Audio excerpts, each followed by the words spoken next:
Sup, you beautiful bastards. Welcome back to the Philip DeFranco Show, your daily dive into the news. I hope you had a good, or at the very least, safe weekend. We have a lot that we got to talk about today, but let's start with this. We've got this lady drove into the area that's flooded out, and she's screaming right now. I just called 911. Fire department is coming in, but she drove right into the flood waters. This is the Peachtree Creek, and it is rising at the moment. So that's just one of the many horrific scenes we saw play out this weekend as Hurricane Helene battered the southeast, killing nearly 100 so far and causing massive damage. And I say so far because as I'm recording this, there are people still missing. Because the way this all played out is that the storm made landfall late Thursday night in Florida as a Category 4 hurricane before making its way through the region. And a Cat 4 is no joke. That means winds of 140 miles per hour. And then in addition to that, you have all the rain and the crazy flooding, which I mean, just to give you a few of the many examples so you have an idea how bad it was. Over in Florida, where Helene first made landfall, entire buildings were ripped apart, with it actually making history as the first Cat 4 to hit the region since 1851. And you might think, hey, things are gonna be okay, because from there, Helene quickly became a Category 1 storm and then a tropical storm. But the winds, they were still around 40 miles per hour, and there was just so much rain. Like here in Georgia, like we were on the predicted path and then it ended up going further east and you saw homes getting ripped apart and there was major flooding. I mean, it was so bad, Governor Brian Kemp said, it looks like a tornado went off. It looks like a bomb went off. Near Augusta, we saw things like residents being told that the water would be turned off for between 24 and 48 hours because the storm blocked our ability to pump water. You also had Atlanta, Georgia going viral because of that moment that I showed at the beginning of this story, right, where you had Fox reporter Bob Van Dillen ultimately rescuing a woman. And this after she apparently drove right into the floodwaters and was screaming for help. And while Bob tried to tell her that 911 was called, they were on their way, she just kept crying for help. And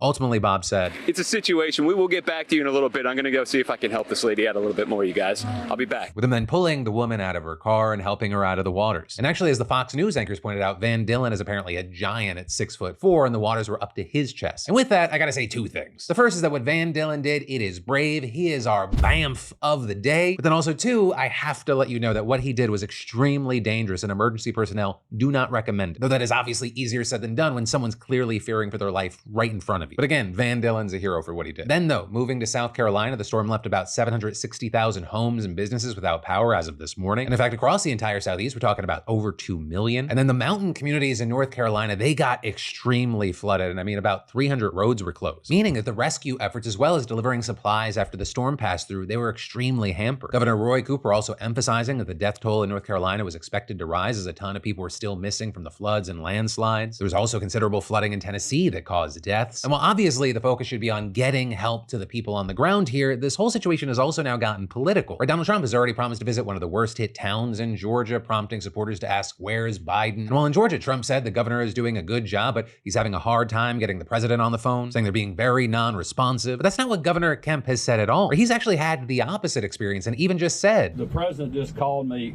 yesterday afternoon. I missed him and called him right back. And he just said, hey, what do you need?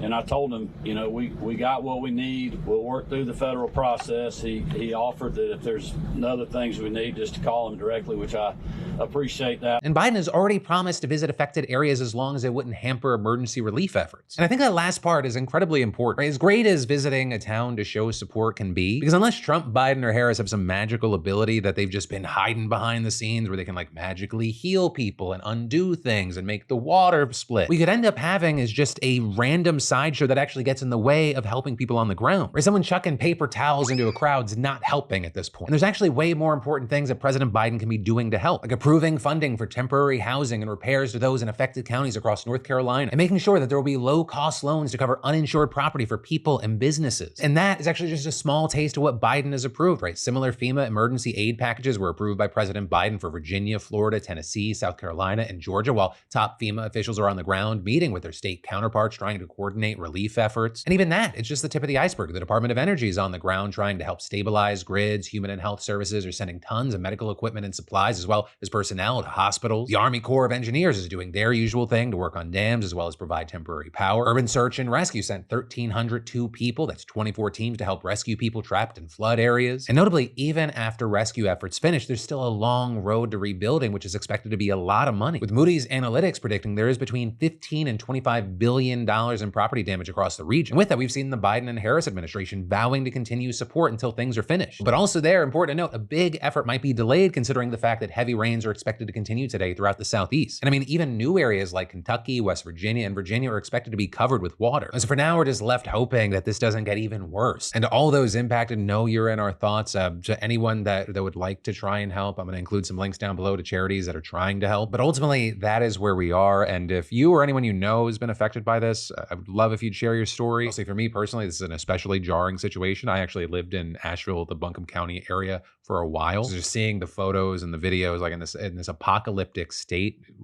horrifying. And then, well, obviously I'm focused on this situation now. I can't help but feel some sort of dread because, studies have shown that hurricanes are now increasingly likely to become more intense because of climate change. Just crazy, scary times. But then let's talk about it. Is Donald Trump literally proposing the purge as public policy? No. Absolutely not. What do you have, fucking Trump derangement syndrome? Or the premise of those movies is that anyone can commit any crime over a single 12-hour period. Trump didn't say that, clown shoes. All he did was suggest that there should be a day where police can commit crimes. Right, while giving a speech at a rally in Pennsylvania yesterday, he started talking about how police are, quote, not allowed to do their job due to political pressures, with them getting rambly and incoherent as usual, and then saying, if you had one day, like one real rough, nasty day. Now, if you had one really violent day, one rough hour, and I mean real rough, the word will get out and it will end immediately. End immediately. It'll end immediately. And with that, while this is by no means Donald Trump's first time endorsing and promoting police violence, a campaign official for Trump said he's clearly joking, saying he was, quote, floating it in jest. And yeah, if you look at his face really close, you can see how he's joking. Also, in addition to not believing your lying eyes, don't believe your lying ears. You're not hearing people applaud for a day of police violence. They were actually laughing at the very obvious joke. Anyway, another day, another batshit crazy thing that somehow gets normalized by a chunk of the country. And then, in possibly the dumbest fucking story from over the weekend, let's talk about Bowen Yang, SNL, and Chappell Roan. There was a fucking CNN article about this. We got a presidential candidate that just soft launched the idea of fucking legalizing the purge. We gotta talk about a scandal that involves Bowen Yang wearing a baby hippo costume. But the reason this has become national news now is because, as we've talked about a few times, Chappell Roan's been very vocal about struggling with her newfound fame and harassment from fans. And then more recently, there was a controversy, backlash, and defense of Chappell Roan over, who she's voting for and what is an endorsement versus voting. Saturday Night Live, which just came back, they kind of touched on everything in a sketch about Moo Deng, which if you're not chronically online is now a very famous baby hippo. I feel like I'm getting dumber the more we talk about this. I gotta go fast. But Moo, she's gotten a lot of love, right? People on the internet just obsessed with her and her apparently diva hippo behavior. And in this bit, Bowen Yang played Moo and essentially paralleled Moo's fame to Chappell's. We're making the very clear connection by saying, I'm your favorite hippo's favorite hippo. With Moo then going on to complain about her career the same way Chappell has, saying things like, it's come to the point where I need to set boundaries. Do not yell my name or expect a photo just because I'm your parasocial bestie or because you appreciate my talent. And Moo also saying she will not be making an endorsement in the presidential election. And this sketch did not sit well with a lot of her fans, with them writing things like Chappell's family was stalked and she was sexually harassed. This is beyond unfunny. And something about men making fun of a young woman's struggle with fame and mental health does not sit right with me. This isn't funny. Chappell's also actually set to be a musical guest on SNL, and some are now hoping that she cancels her appearance. Others also specifically mad at Bowen because he recently interviewed Chappell for Interview Magazine in a piece very sympathetic to her struggles, with many saying this is some sort of betrayal from Bowen. But then Bowen actually defended himself on his Instagram story, sharing a headline claiming he, quote,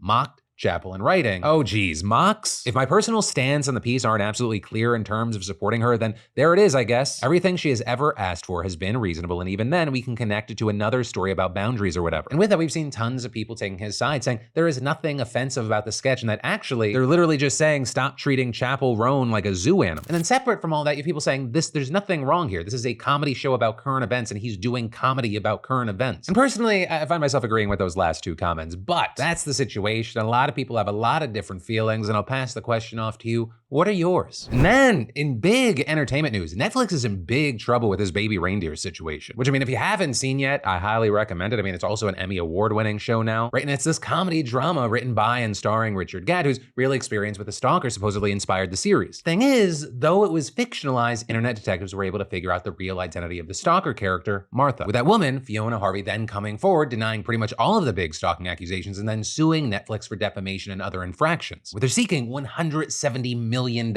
in damages. But then we saw Netflix file a motion to have the entire suit dismissed back in July. And now what we've seen is that the judge has granted that request, at least for the negligence and gross negligence claims, as well as for the punitive damages. But the reason we're talking about this today is he did allow one claim to go forward: intentional infliction of emotional distress, which applies to extreme and outrageous false statements. Right, and that because, as the judge points out, when Gad made the original Baby Reindeer screenplay, he billed it as based on a true story. But then when it was adapted into a Netflix series, the very first episode stated unequivocally that this is a true story, thereby inviting the audience to accept the statements as fact. And this, even though according to the Sunday Times, sources in the TV industry said the claim that it's a true story was inserted by Netflix, and Gad actually expressed concerns about presenting it as such, which we're now seeing the judge taking as evidence that Netflix acted with actual malice, with him also pointing to several, quote, substantial disparities between what really happened and what was shown on screen. Right, for example, Harvey denies stalking a police officer, sexually assaulting Gad, violently attacking him in a pub by smashing a bottle over his head and gouging his eyes, and waiting outside his home for up to 16 hours a day. And in fact, Gad only reiterated some lesser claims, saying she stalked him, sometimes pinched his butt, and sent him thousands of disturbing emails and voicemails, with him also adding that in real life she wasn't actually prosecuted or put in jail, though he did report her to the police and got a harassment warning. And so you have the judge saying there is a major difference between stalking and being convicted of stalking in a court of law. Likewise, there are major differences between inappropriate touching and sexual assault, as well as between shoving and gouging another's eyes. Now with this, in its defense, Netflix has put forth a few different arguments. First, they contend that the show's events should be viewed as substantially true because Harvey did arguably similar things in real life. Second, they claim that most viewers would understand the show to be, quote, not factual because it was shot in the style of a drama. And third, they're saying that similarities between the real and fictionalized people were so broad that average viewers would not be able to make the connection. But there, we saw the judge disagreeing with those arguments right. This is not the typical case where a plaintiff happens to be one of hundreds of people that match a fictional character's broad characteristics. Rather, Martha and plaintiff Miss Harvey have specific similarities that few others could claim to share. And so now it very much appears that we're going to see this lawsuit actually play itself out. And so far, right, based off of this judge's stinging remarks, this may not be the slam dunk for Netflix many thought that it would be. But then, to take a quick break from the news for a second, celebrating with a few drinks, it shouldn't have to affect how you feel the next day, especially when the next day has kids, work, working out, whatever responsibilities or things you want to do involved. You don't have to feel bad the next day. And personally, I've been able to enjoy a few and get what I need done the next day thanks to the fantastic sponsor of the show, ZBiotics. Right, because ZBiotics Pre-Alcohol Probiotic is the world's first genetically engineered probiotic invented by PhD scientists to tackle rough mornings after drinking. You see, alcohol gets converted into a toxic byproduct in the gut, and that byproduct is a big reason why you feel so rough the next morning. So pre-alcohol produces an enzyme to break that byproduct down, and it's designed to work like your liver, but in your gut where you need it most. So just drink this probiotic before drinking alcohol, drink responsibly, and get a good night's sleep to feel your best tomorrow. Right? Especially because fall is here and so is football. So alcohol is often in the mix. So stock up now to avoid the rough next morning. I mean, I am happy to report I woke up feeling fantastic after the Alabama-Georgia game. Right? ZBiotics is more than just a sponsor to me. And so for you, I say just go to zbiotics.com/DeFranco to get 15% off your first order when you use DeFranco at checkout. And pre-alcohol is backed with a 100% money-back guarantee. So if you're unsatisfied for any reason, they'll refund your money, no questions asked. And just remember, that's zbiotics.com/DeFranco and use code DeFranco at checkout for 15% off. Then in quickie online drama news, we got Mr. Beast facing more backlash. So this time, not in relation to his previous scandals or the class action lawsuit, but now over an apparent job posting seeking an AI concept artist. According to Dexerto, the listing for the position was posted on September 27th, but got removed yesterday, with reportedly no reason being given as to why it was taken down, right? If it was filled or they're just no longer hiring or what's happening. But this notably after people were slamming Mr. Beast for looking for an AI position in the first place. With folks posting things like, hey, Mr. Beast, go fuck yourself, dude. Maybe put a real artist who needs a job on payroll instead of shelling out money for someone to put a prompt into a generator. Unbelievable. And fuck Mr. Beast for his poor treatment of his employees, mistreating his contestants, and now using fucking AI. He hides behind a facade of generosity when really he's the average YouTube shithead with no regard for anyone but himself. And with this, as Dexerto said, it's no longer up. If you go to his LinkedIn job listings, the role's no longer there. What appears to have been the URL for it now just takes you to an error page, though there is a listing for a regular concept artist, but that was posted at least 2 weeks ago, so before all this backlash rolled in. But with all this, here's the thing. Well, obviously this is getting attention because of the Mr. Beast of it all. It's also important to note that AI job postings are becoming all that more common. For example, the Wall Street Journal reporting back in March that AI job listings were up 42% compared to December of 2022. So as far as the specific backlash against Mr. Beast, you have some arguing that that indicates Mr. Beast has really just fallen from grace in a new way. Or with part of the argument being that all other things being the same, like if he had not had the scandals,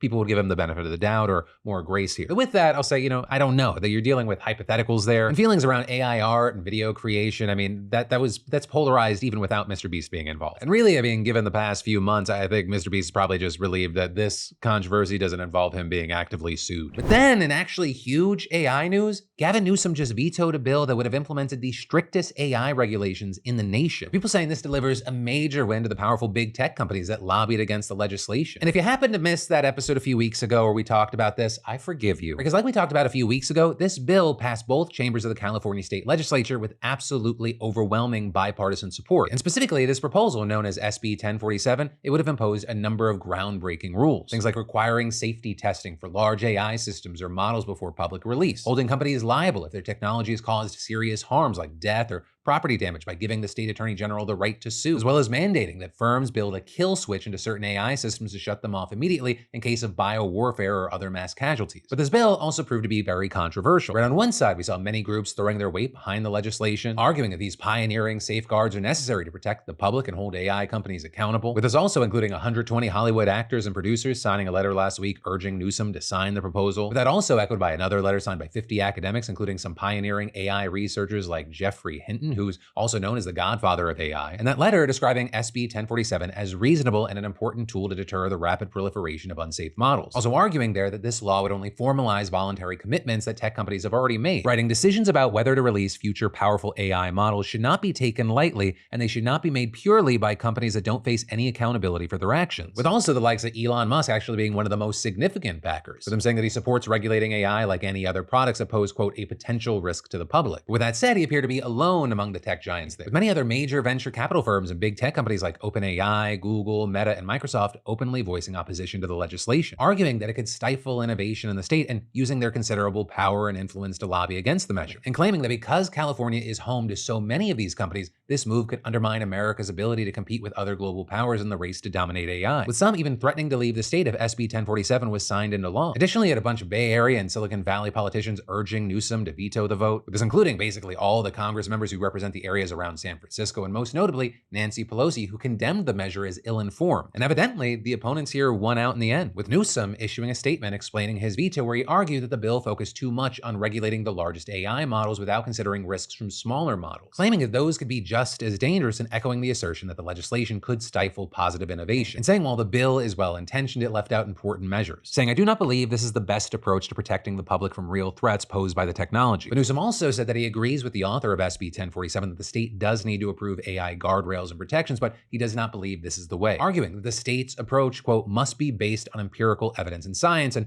vowing to continue working towards a solution. With the governor also announcing yesterday that his administration will work with top academics in the AI space to develop workable guardrails for the industry. Well, we'll have to wait to see what that actually looks like in practice. In the meantime, you have plenty of people slamming Newsom for his veto, with, for example, California Senator Scott Wiener, who authored the bill, saying in a statement, "The veto is a setback for everyone who believes in oversight of massive corporations that are making critical decisions that affect the safety and welfare of the public and the future of the planet." And adding, "It leaves us with the troubling reality that companies aiming to create an extremely powerful technology face no binding restrictions from US policymakers, particularly given Congress's continuing paralysis around regulating the tech industry in any meaningful way." And then, do you remember back in 2022 when a pair of climate protesters from the group Just Stop Oil entered the National Gallery in London and threw tomato soup on Van Gogh's Sunflowers painting? Well, those two actually got arrested, charged, convicted, and now brought before a judge to be sentenced a few days ago. And to be clear, right, the painting, which is worth over $84 million, was unharmed thanks to its protective glass. But the judge said that the soup had a corrosive effect on the painting's 17th century wood frame, the value of which was lowered by an estimated $13,000. And so with that, he sentenced the pair to 2 years and 20 months in jail, respectively, which is actually huge, right? To give you context, protesters have done these sorts of things everywhere from France to Germany to Italy to England and the United States over the past few years. But most, they've gotten away without jail time. Some have gotten maybe a few weeks and others just a fine, which is why you have people saying 2 years is shocking. We saw the judge justify the sentences by claiming that their actions could have caused irreversible damage to a masterpiece, with them also trying to deter similar protests in the future. But I will say, if deterrence was what he was going for, he might have actually achieved the opposite effect, because just over an hour after that sentencing, 3 more Just Stop Oil activists entered the National Gallery, Heinz vegetable soup in hand, and did it again.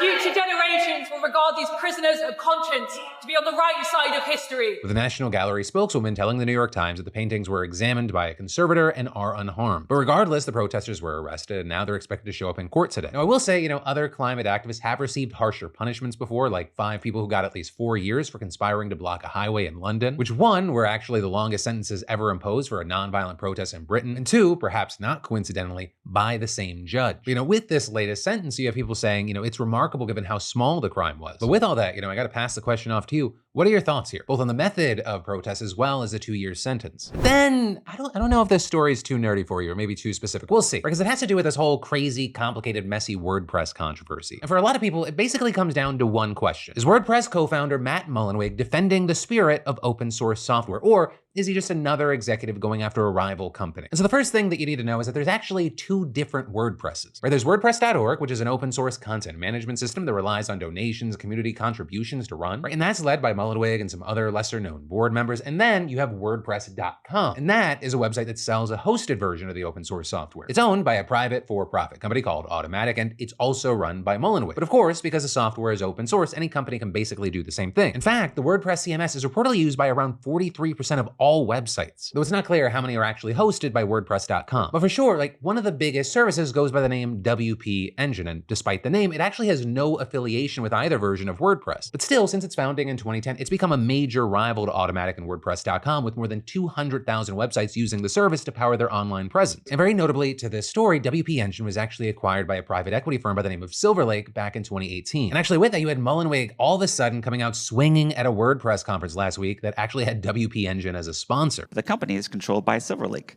a private equity firm with $102 billion in assets under management. Silver Lake doesn't give a dang about your open source ideals. It just wants return on capital. So it's at this point that I ask everyone in the WordPress community to go vote with your wallet. Who are you giving your money to?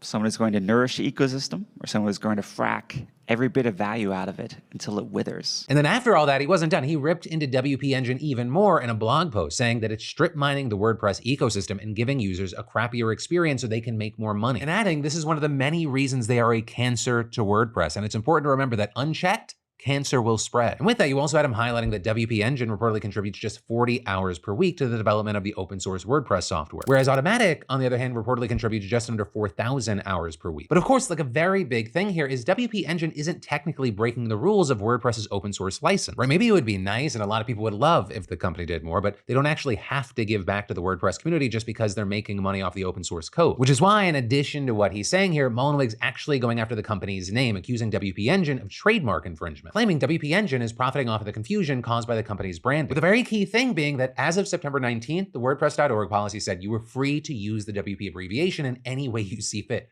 But at some point since, it was updated to say the abbreviation WP is not covered by the WordPress trademarks, but please don't use it in a way that confuses people. For example, many people think WP Engine is WordPress Engine and officially associated with WordPress, which it's not. They have never once even donated to the WordPress Foundation, despite making billions of revenue on top of WordPress. And with that, while WP Engine is the focus here, right, there are tons of other services that use WP in their name, with many users in the community highlighting some examples. And also, I'll say very notably, that's not the only way that other companies are getting caught in the middle. Right, last week, Automattic actually sent a cease and desist letter in an attempt to make the company pay up. And with that, WP Engine customers were temporarily cut off from accessing WordPress.org servers. And while yes, they've now been granted reprieve, WP Engine is now facing a deadline to resolve the conflict or have its customers' access fall apart again. Mullenweg saying that WP Engine has 2 ways to pay their fair share, either by paying a licensing fee or making contributions to the open source WordPress project, saying this isn't a money grab. It's an expectation that any business making hundreds of millions of dollars off of an open source project ought to give back, and if they don't, then they can't use its trademarks. But there we're seeing WP Engine hitting back saying a money grab is exactly what this is. With that, they actually sent their own cease and desist letter to Automattic over Mullenweg's comments. And in that letter, they claim Automattic demanded a very large sum of money days before Mullenweg's comments at the conference, with him allegedly threatening to carry out a, quote, scorched earth nuclear approach against WP Engine. And so with all of that playing out, there have been a lot of mixed reactions. You've got some in the WordPress community thinking WP Engine is in the wrong, others accusing Mullenweg of abusing his power for his own gain, or some even calling for him to step down. But for now, we're gonna have to wait to see how all this plays out. And so for those of you out there that either use WordPress.com, WordPress.org, WP Engine, or